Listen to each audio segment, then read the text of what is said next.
The story of German opinions about American soldiers traces one of the war's most dramatic psychological arcs, from open contempt to grudging fear.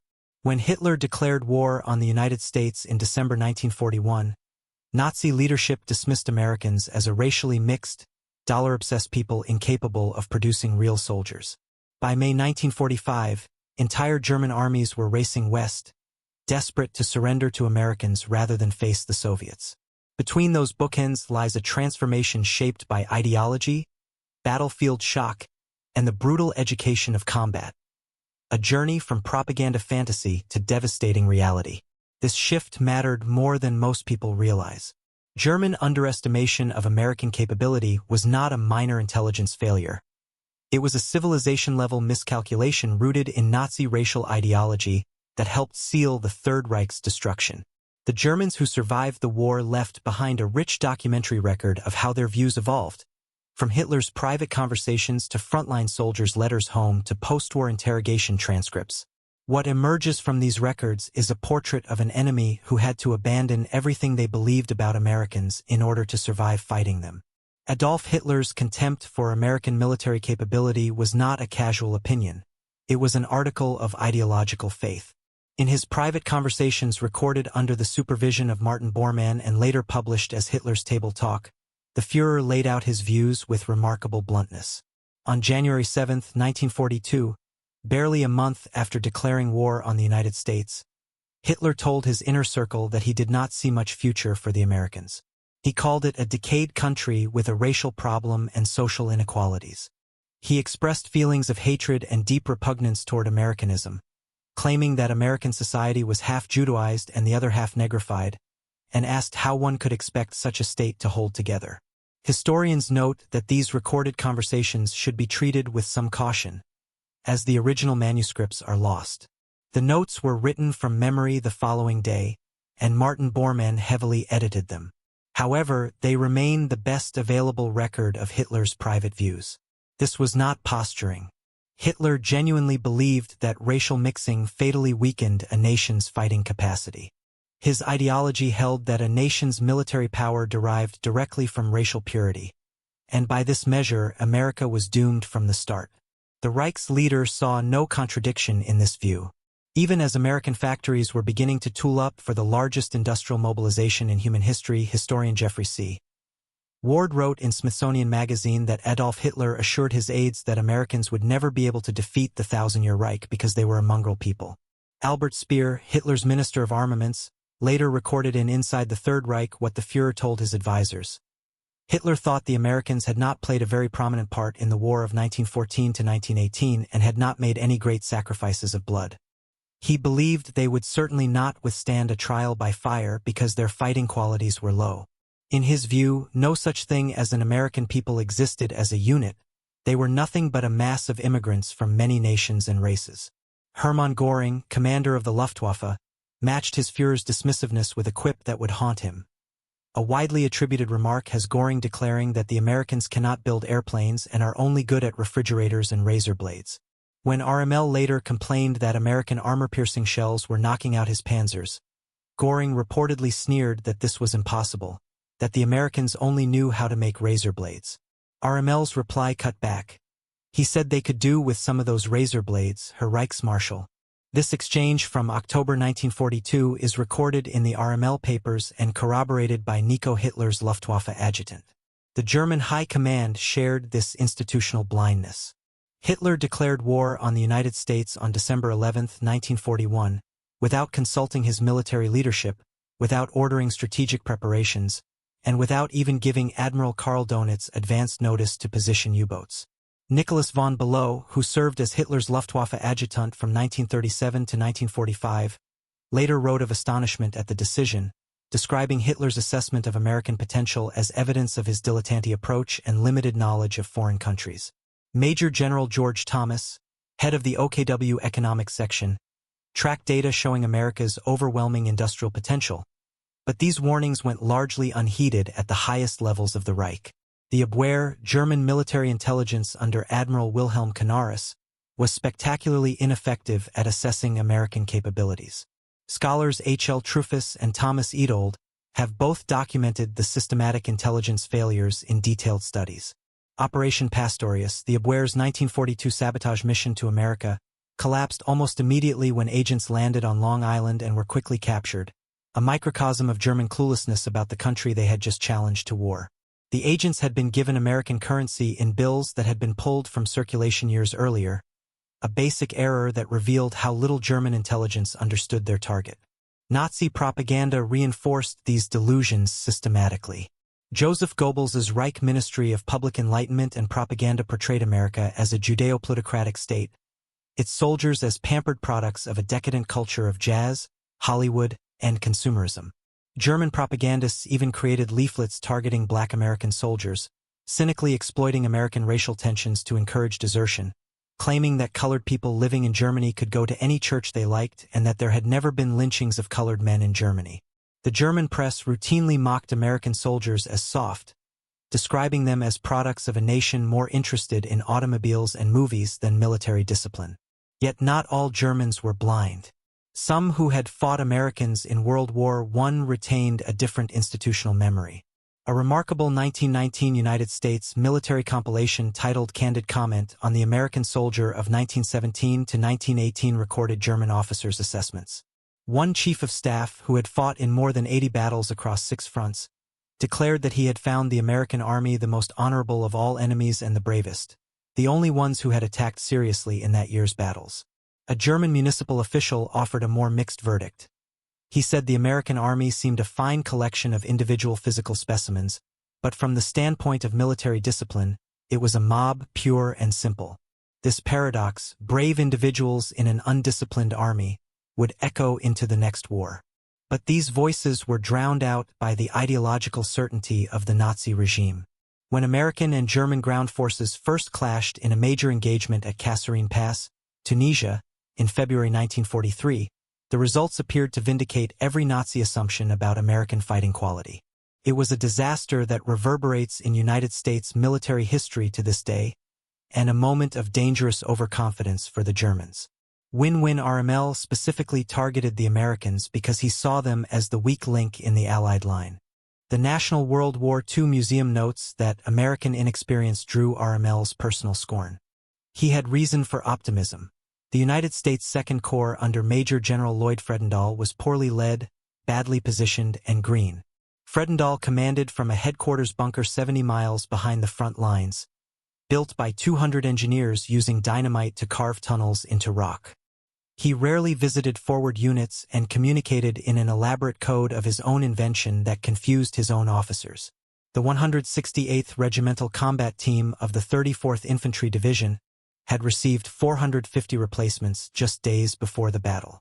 Many had never completed basic training, and some lacked rifles.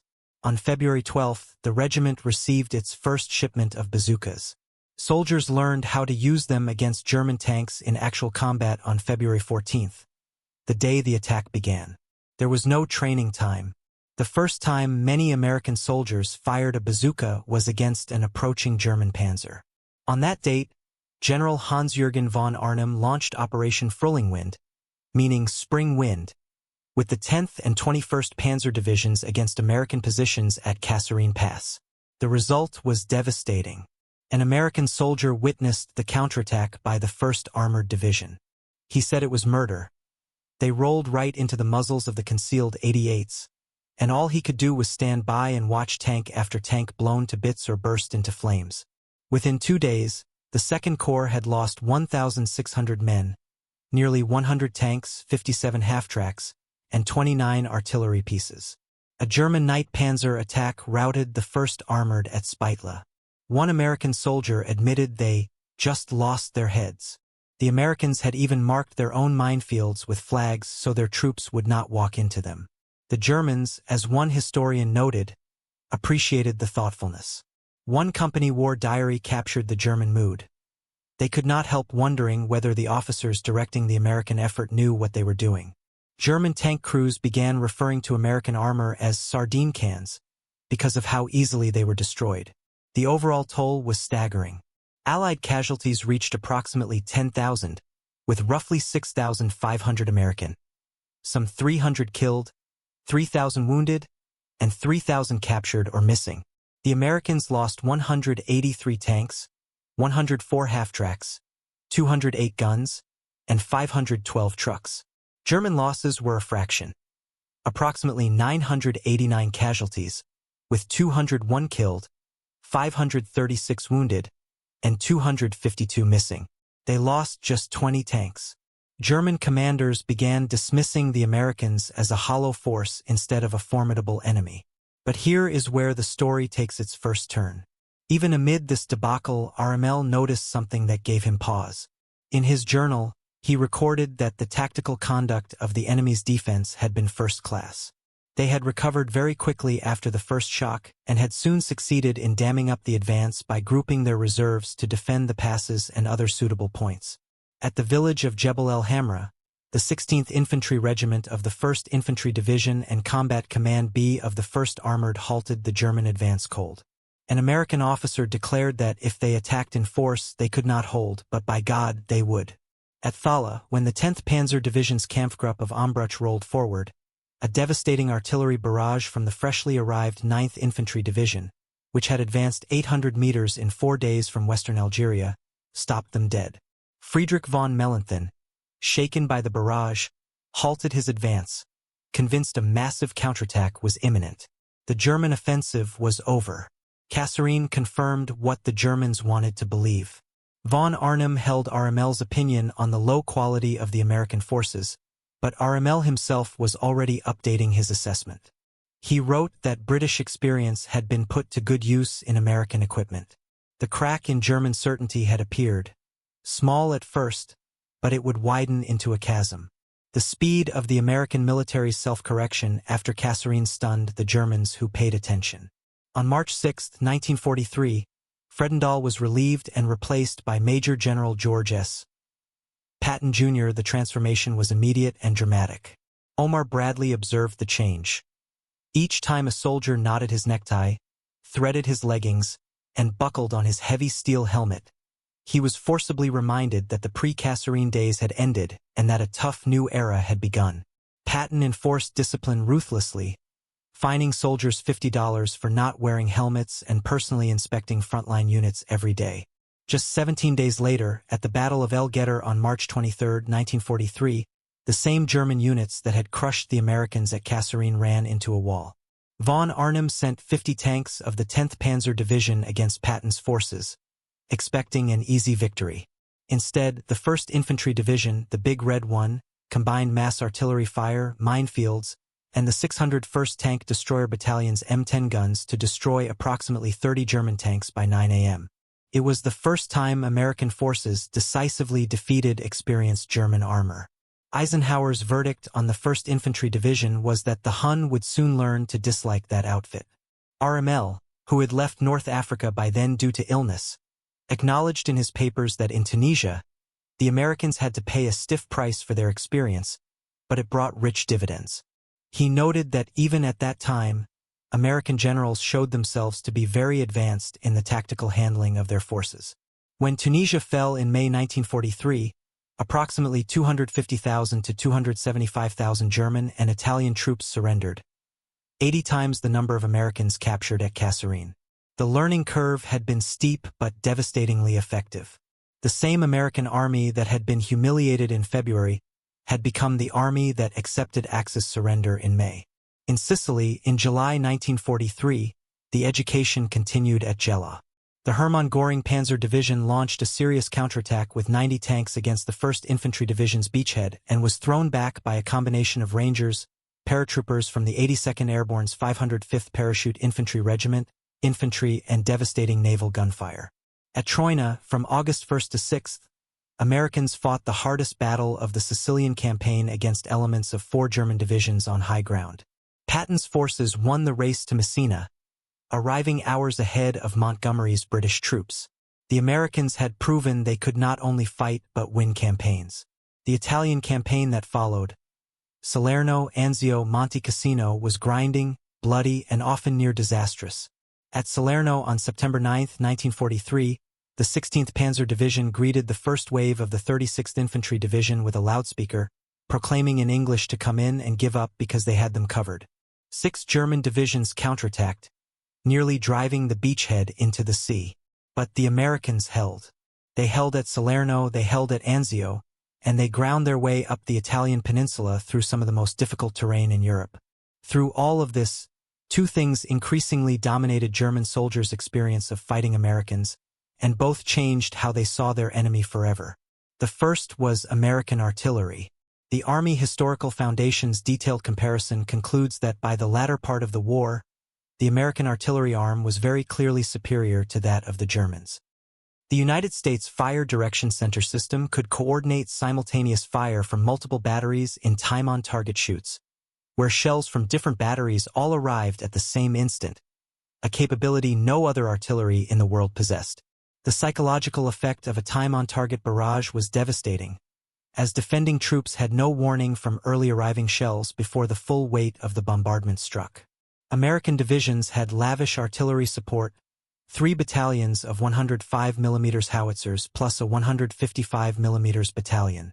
Near unlimited ammunition supply meant the Americans could simply obliterate positions that Germans had to defend with careful rationing. A German soldier might fire 30 shells on a good day and then wait days for resupply. His American counterpart could call in hundreds of rounds on a single target. In the Ruhr Pocket in 1945, a single United States corps fired 259,000 artillery rounds in 14 days.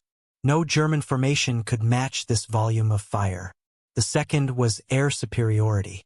The German word J-bow, short for jag bomber, fighter bomber, became a term of terror.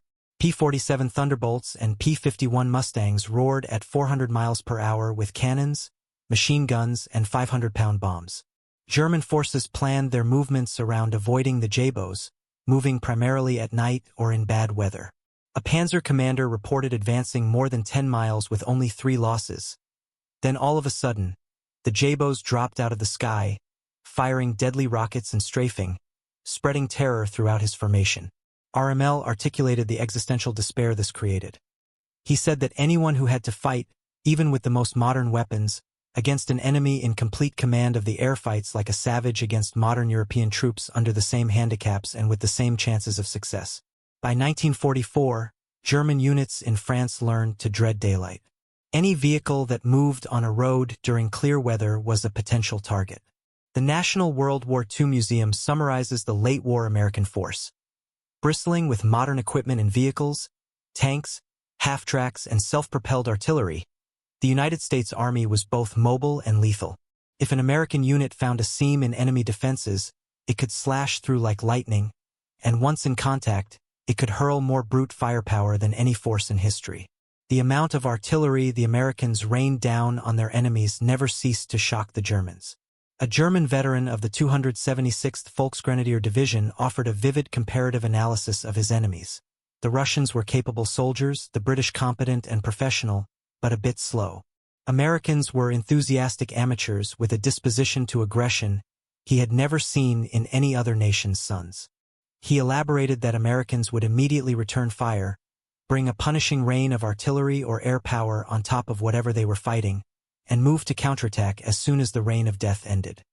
He did not consider individual American infantrymen as skilled as their British or German counterparts, but they more than compensated with sheer, unadulterated, unapologetic combat aggression. Nothing shattered German assumptions about American capability more completely than June 6, 1944. The sheer scale of the invasion fleet, emerging from weather that German commanders had assumed made an attack impossible, stunned defenders who had been told the Atlantic Wall was impregnable. Paul Galls, a 19-year-old machine gunner with Grenadier Regiment 1057 of the 91st Air Landing Division, was on guard duty in the Cotentin Peninsula when he spotted Allied flares around 3 a.m. He said they were nice to look at, but then he saw so many parachutists coming down that he knew it was an invasion. After his capture on June 9th, Galls was marched to Utah Beach. What he saw ended any remaining belief in German victory. As soon as they walked over the dunes and saw thousands of ships, all those landing boats, and barrage balloons, he knew the war was lost. The scale of what the Americans had assembled was simply beyond anything German planners had imagined possible. At Omaha Beach, the bloodiest landing zone, German defenders of the veteran 352nd Infantry Division had every tactical advantage. High bluffs, concrete fortifications, and interlocking fields of fire.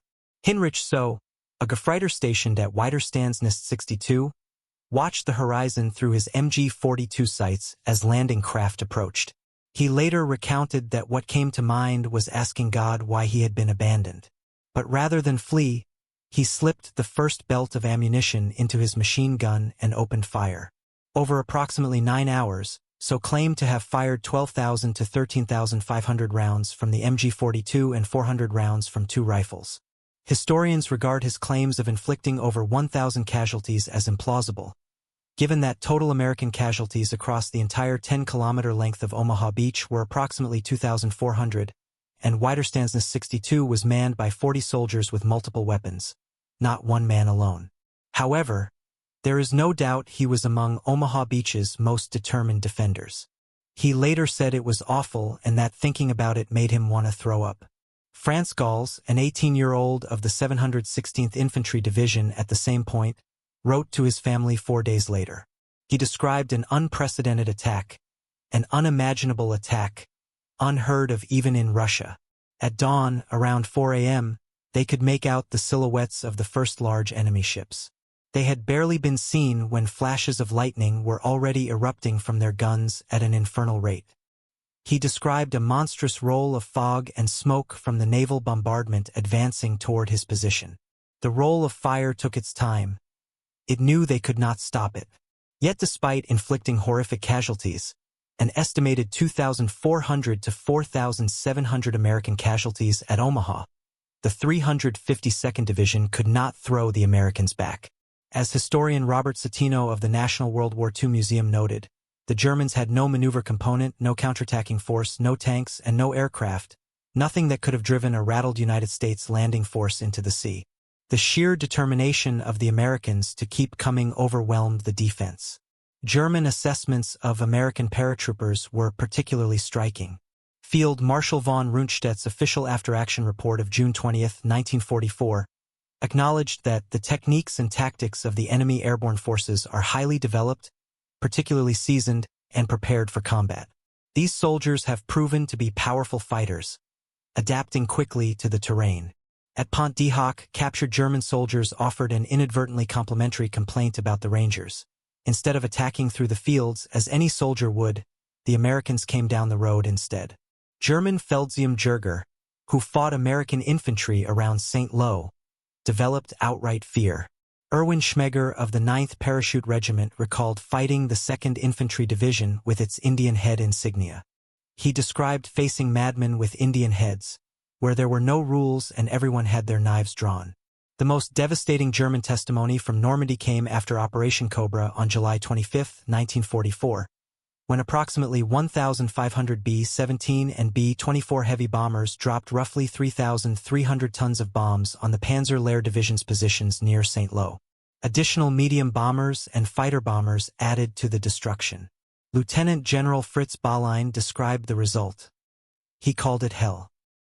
The planes kept coming overhead like a conveyor belt, and the bomb carpets came down. His front lines looked like a landscape of the moon, and at least 70% of personnel were out of action. Dead, wounded, crazed, or numbed. When Field Marshal von Kluge sent an emissary with personal orders that not a single man was to leave his position, the line held. Baulein said that out in front, everyone was holding out. His grenadiers, engineers, and tank crews were all holding their ground. Not a single man was leaving his post. They were lying silent in their foxholes, for they were dead. The Panzer Lehr Division was annihilated. Von Rundstedt, the most senior German commander in the West, reached his conclusion early when Field Marshal Wilhelm Keitel called on July 1 asking what should be done. Von Rundstedt gave the most honest strategic assessment any German general offered during the war. "Make peace, you fools. What else can you do?" He was dismissed within days. By the time the Falaise pocket closed in August 1944, trapping 80,000 to 100,000 German soldiers, the destruction was almost beyond description. An estimated 10,000 to 15,000 Germans were killed and 40,000 to 50,000 captured, with another 20,000 to 50,000 escaping through the shrinking gap. German equipment losses were catastrophic, with hundreds of tanks, thousands of vehicles, and entire artillery parks abandoned or destroyed. Eisenhower wrote that it was literally possible to walk for hundreds of yards at a time, stepping on nothing but dead and decaying flesh. The stench was so overwhelming that pilots flying overhead at several thousand feet reported being able to smell the carnage below. RML, who had concluded within 3 days of D-Day that it would be impossible to crush the Allied beachhead and considered the war lost, was himself critically wounded on July 17 when Allied Spitfires caught his staff car on an open road, a fitting symbol of the air superiority that made German operations in the West nearly impossible. After Normandy, Bulling offered what may be the most sweeping German assessment of American military capability. No campaign in history can approach the Battle of Annihilation in France in 1944 in the magnitude of planning, the logic of execution, the collaboration of sea, air, and ground forces, the bulk of booty, or the hordes of prisoners.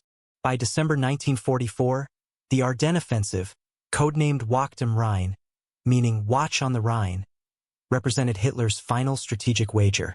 He planned to smash through thinly held American lines, split British and American forces, and recapture the port of Antwerp. The plan reflected persistent contempt for American soldiers, even after 18 months of evidence to the contrary. German intelligence correctly noted that the Ardennes sector was a rest area. Just 4 American divisions covered an 89-mile front, a mix of green units like the 99th and 106th Infantry Divisions and battle-weary veterans like the 28th Infantry Division. The Germans assumed they could replicate their 1940 Blitz through the same terrain. Senior German commanders knew better. Field Marshal von Rundstedt privately assessed that if they reached the Meuse River, they should get down on their knees and thank God. Field Marshal Walter Model, commanding Army Group B, called it flatly, "This plan does not have a leg to stand on." But Hitler would hear no objections. The plan arrived at von Rundstedt's headquarters marked in the Führer's own handwriting with the words, "Not to be altered."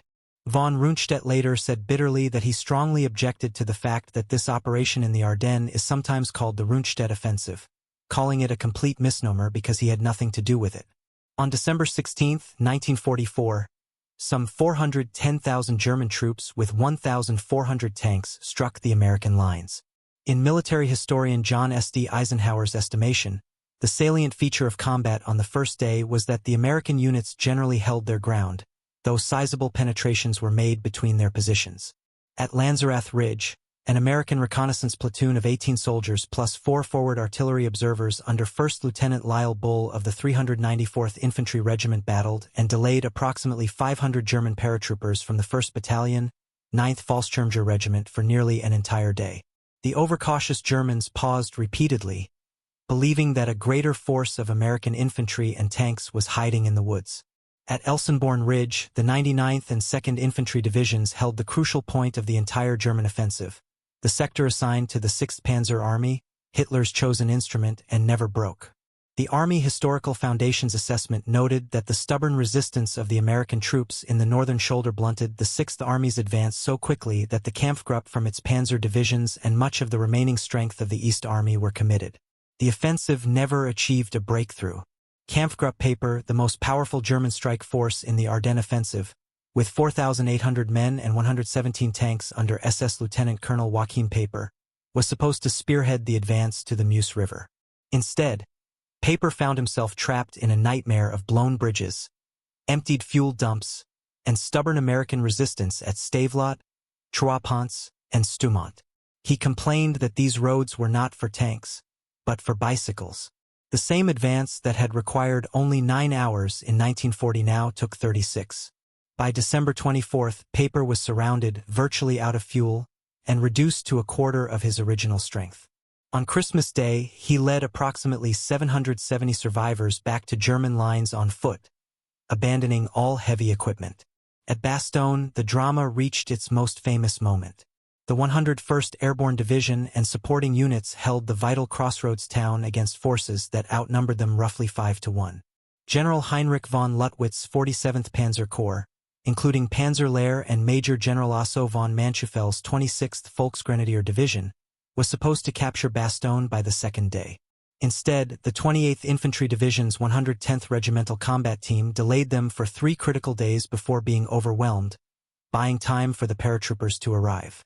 On December 22, von Luttwitz issued a surrender ultimatum.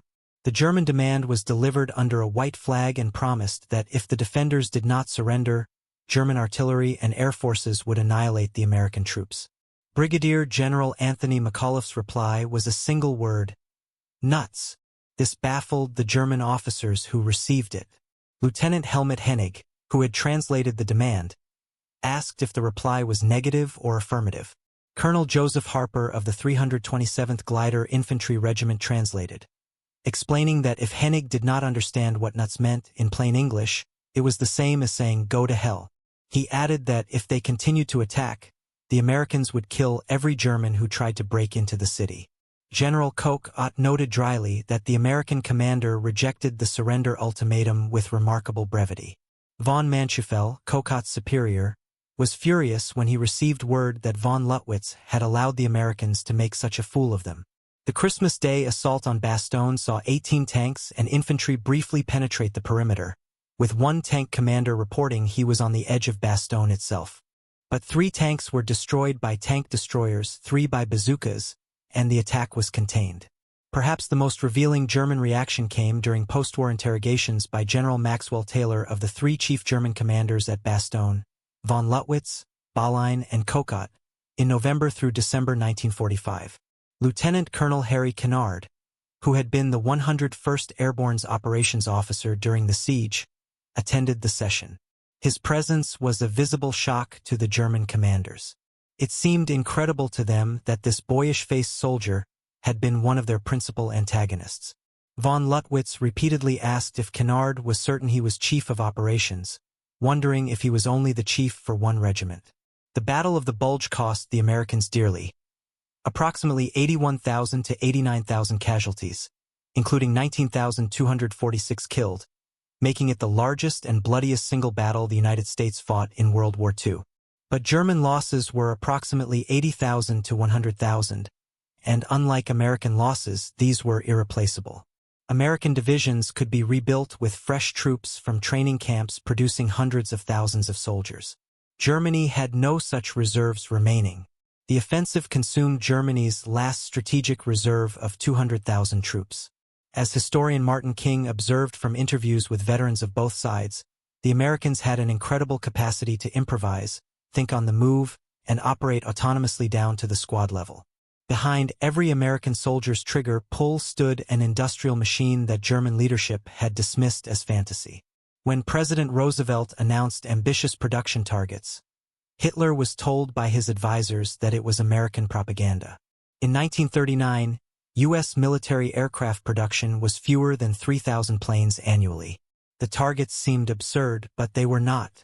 The United States produced approximately 300,000 aircraft versus Germany's roughly 95,000, a ratio of more than 3 to 1. American factories built approximately 88,000 armored fighting vehicles against roughly 26,000 German tanks, and the American vehicles came with a steady supply of spare parts and ammunition that German industry could not match. The ratio in trucks, approximately 2,400,000 American to 166,000 German, meant that while American heavy artillery battalions could road march 160 miles per day on modern tractors, German artillery still relied heavily on horses.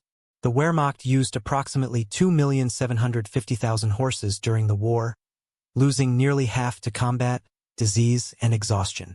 Ford's Willow Run plant produced one B-24 Liberator bomber every 63 minutes. General Motors alone manufactured 119,562,000 artillery shells, 206,000 aircraft engines, 13,000 Navy fighter planes, 38,000 tanks, and 854,000 trucks. In 1944, the United States built more planes than Japan produced during the entire war. American industry provided almost 2/3 of all Allied military equipment. The Liberty ship program epitomized this industrial miracle. 2,710 cargo ships built between 1941 and 1945, averaging 3 ships every 2 days. Average build time plummeted from 355 days to 41 days.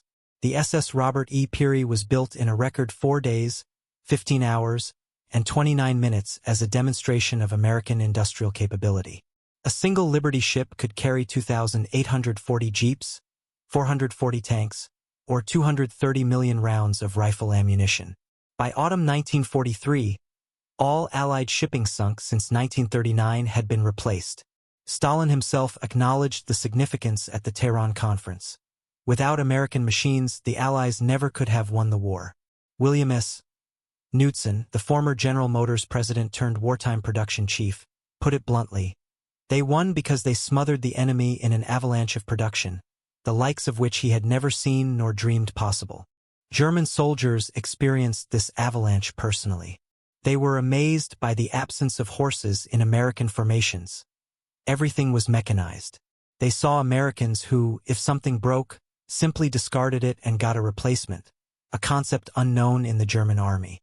German frontline troops called Americans armies, a relatively neutral term like the British Tommy. They also called them Kommissoldaten, meaning chewing gum soldiers, struck by Americans' constant gum chewing, a small symbol of an alien abundance. Military analyst Trevor Dupuy's studies found that on a man-for-man basis, German ground soldiers consistently inflicted casualties at about a 50% higher rate than they incurred from opposing British and American troops under all circumstances. Analysis commissioned by the U.S. Army suggested Wehrmacht soldiers were 20 to 30% more effective in tactical engagements. This uncomfortable kernel of truth explains German contempt. At the squad and platoon level, German tactical proficiency was genuinely superior for most of the war. But this statistic, while real, is misleading in isolation. It measures only direct tactical combat and ignores strategy, logistics, intelligence, including ultra-decoding, air superiority, and industrial capacity, the factors that actually determined the war's outcome. The evolution over time is equally important. Research on the 4th Infantry Division shows that in Normandy, Germans fought with clear tactical superiority. After the Falaise Pocket, Americans matched or exceeded them. After the Battle of the Bulge, Americans were clearly superior at every level. Many German soldiers framed American tactics as somehow unfair, softening positions with overwhelming bombardment before advancing, rather than engaging in direct combat. This framing, calling overwhelming firepower cheating, rather than acknowledging its effectiveness, represented the psychological gap between propaganda-influenced expectations and battlefield reality. As one analysis noted, committed Nazi officers found it easier to blame their defeat on an enemy relying on raw industrial might than to admit his fighting skills. The 3rd Fallschirmjäger Division, which defended Saint-Lô in Normandy, illustrates the paradox clearly. It had 930 light machine guns, far more than the American 29th Division opposing it, which had only a fraction of that number. At the squad level, German Fallschirmjäger had 2 MG-42s and 3 submachine guns versus a single bar for the Americans. Yet the Americans took Saint-Lô, grinding through what both sides called hedgerow hell, with a combination of tactical adaptation, coordinated combined arms, and the relentless application of firepower that no German advantage in small unit skills could overcome. By the war's final months, the most telling measure of German opinion about Americans was where German soldiers chose to surrender. The answer was overwhelmingly clear: to the Americans at almost any cost. Grand Admiral Karl Donitz pursued a deliberate policy of partial capitulations in the West to play for time, bringing as many Eastern formations westwards as possible to save them from Soviet captivity. General Admiral Hans-Georg von Friedberg told Field Marshal Montgomery that surrendering to the Soviets was unthinkable. The Red Savages would put them all in labor camps. Of approximately 3.6 million German military personnel captured by the USSR, roughly 1 million to 1.94 million died in captivity. At the Battle of Slivis on May 11 to 12, 1945, one of the last major engagements of the European War, German troops fought Czech partisans and the Red Army specifically to break through and surrender to nearby American forces. A German teenager, Gerda Drews, watched soldiers stream past her farm. They were trying to break north to surrender to the Americans instead of the Russians. At the Ruhr Pocket, 317,000 German soldiers surrendered to American forces, twice the U.S. intelligence estimate, the largest German mass surrender of the war, exceeding even Stalingrad. Prisoners asked simply what the point was, citing wives and children. Among those captured were 30 generals and 1 admiral. Field Marshal Walter Model, who had commanded the trapped forces, refused to surrender and shot himself rather than face captivity. The capture of the Ludendorff Bridge at Remagen on March 7, 1945, giving Americans their first bridgehead across the Rhine, produced reactions that captured German despair. Karen Loif, a civilian on the East Bank, watched retreating German soldiers. She could not help comparing it to Napoleon's retreat. The older soldiers could hardly march. Their eyes were cast down, and they seemed to simply stumble on without hope. Within a week, 7 U.S. divisions and 125,000 troops had crossed. The veteran of the 276th Volksgrenadier Division spoke for many when he said he was glad to surrender to the Americans instead of the Soviets. Former prisoners recalled American rations fondly. They were the most generous. The arc of German opinion about American soldiers is ultimately a story about the cost of ideological blindness. Nazi racial theory predicted that a mongrelized democracy could never produce effective soldiers. That prediction was tested across North Africa, Sicily, Italy, France, Belgium, and into the heart of Germany, and it failed catastrophically. The transformation was not instantaneous. Kasserine Pass in February 1943 seemed to confirm every German assumption. But within weeks, the same German units that had routed Americans were being destroyed by them at El Gheta. By Normandy, German defenders were writing home about bombardments that made them think the world was ending. By the Bulge, German commanders were staring in disbelief at the youthful American officers who had orchestrated their defeat. By spring 1945, entire German armies raced to reach American lines before the Soviets could catch them. 3 insights emerge vividly from this history. First, America's greatest military asset was not a single weapon or tactic, but its capacity for rapid institutional learning.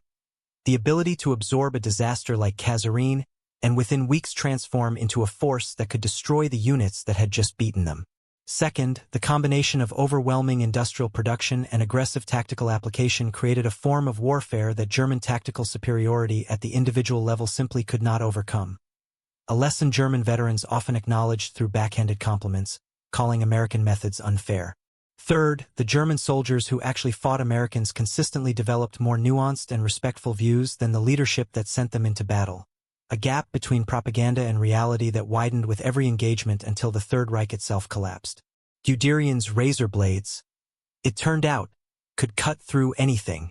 German soldiers who survived discovered this truth the hard way, on battlefields from Tunisia to the heart of the Reich itself.